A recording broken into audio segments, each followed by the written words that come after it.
In this video, you'll see how a teacher uses Nearpod to engage her students through the use of technology, effectively managing her classroom by controlling what comes across the students' computer screens. With Nearpod, you can upload different presentations that you may already have, such as PowerPoint, JPEGs, which are image files, or a PDF. And then you can add interactivities into your presentation and assess your students in real time. Once you've uploaded your presentation and added in your activities, it's very easy to share this with students by either adding a link in Google Classroom or bringing up the class code for the students to join. Nearpod allows teachers of all grades and subjects to share interactive and fun content with their students, to instantly collect and share the answers that the students submit so that the students can learn from each other. And you can also track their comprehension in real time so that if there is an issue, you can address it immediately.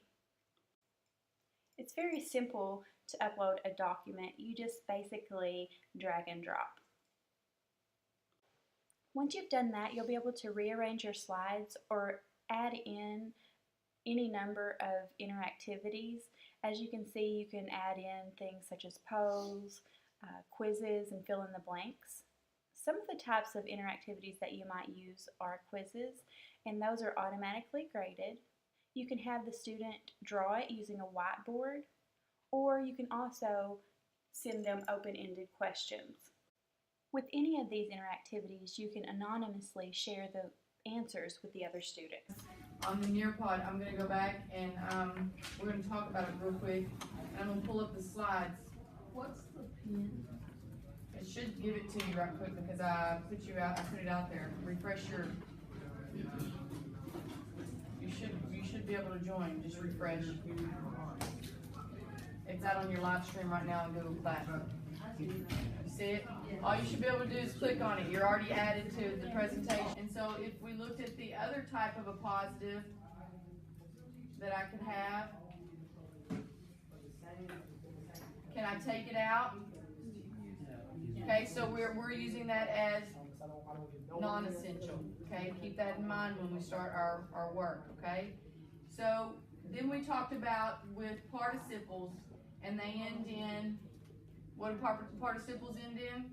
ing or ed or tent. Okay, so the difference that I'm going to ask you is a participle is going to modify what? What does it function as? What does a participle function as? Adjective. Adjectives modify nouns. Okay. Gerunds, what do they end in? ing. And so if I'm going to my gerund slide here, if gerunds end in ing, they also function as what? What's your slide say? A noun, okay? So that noun is usually going to be accompanied either in a prepositional phrase or with a verb, okay? So if you'll notice at the end, I've added something for you. I'm going to go to it. Woo, let me back up. Okay, I've given you on this, do you see? I've given you a open-ended question right there. Do you see it? I need you to respond to it. It's going to tell me when you're finished. It's going to tell me when your answers are there. Okay? Because those things that I just asked you, so that way you'll be able to do your independent work, because you need to know this to be able to do your independent work. Those things I just reviewed you on. Now I need you to verbalize it or put it into writing so that it will be fresh in your memory when you start doing your independent work on identifying those, so that you'll be ready for the ACT. Why do we need to know these verbals? What's it going to remind us of? Commas, and what are we not going to mistake the verbals for?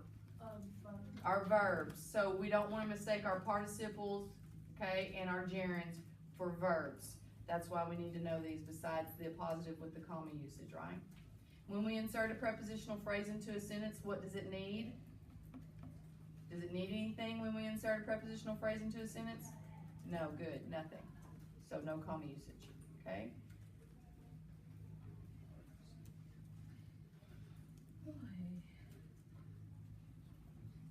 Okay, so I've got one. Caitlin, can I share yours? very confident in it. You're not confident in it? In a minute, okay, I'll wait. I'll go wait until I get some more. I may see if I can share your answer, okay? Because when it pops up, it's gonna let me share it with the class so that we can decide if that's probably how we need to go about functioning or thinking about this with the gerunds. So my question was, what is the difference between a gerund and a participle, right? Mm-hmm.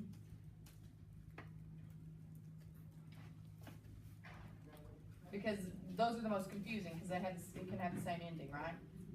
Okay. Gerund may end with I instead of a participle, but the function is now instead of a participle, it functions as the adjective.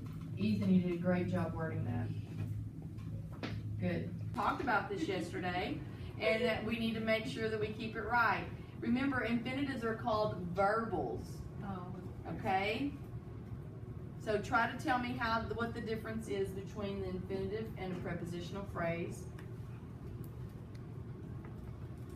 The opportunity to answer individually allows them not to be scared and where they don't have to speak out, but then it also allows me to assess if they know it or not, so that I know if I need to re-say it, reteach it, keep it in front of them, when I should take it away from them, when they're working on their independent work to do it, if I need to be near that student or checking that student often, or if I need to pair them with a student who actually can verbally say it or teach it from this point.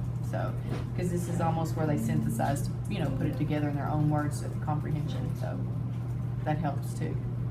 Jargon, or my English jargon that I know when you have a peer say it to you or put it in front of you in writing, maybe it breaks it down and you're like, oh, a light bulb goes off, okay? So yes, Caitlin, you did a good job wording that. Ms. Malone, you finished? Yeah, so tell me why you like Nearpod. The reason why I like Nearpod is that if you have I'm severely ADD and I lose focus a lot, and when she moves it, that means we're moving on to the next thing, and so I'm not totally in a blank space waiting for I'm out off somewhere else. I can see it presented in front of me and I can keep going with the class because I'm focused on that a lot better since she's controlling it and I can't control it myself.